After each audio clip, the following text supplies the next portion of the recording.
Sabi nila, kung may pangarap ka at kung para sa'yo, ay para sa'yo. Sabi ko mali.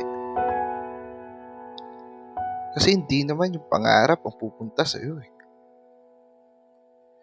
Hindi mo bubuo ang salitang pangarap kung hindi ikaw mismo ang gagawa.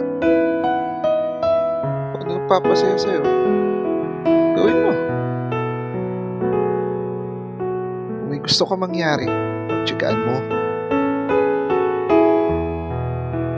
Kasi ang pangarap hindi naman minamadali eh. Hindi man naayon sa'yo ang mga plano mo,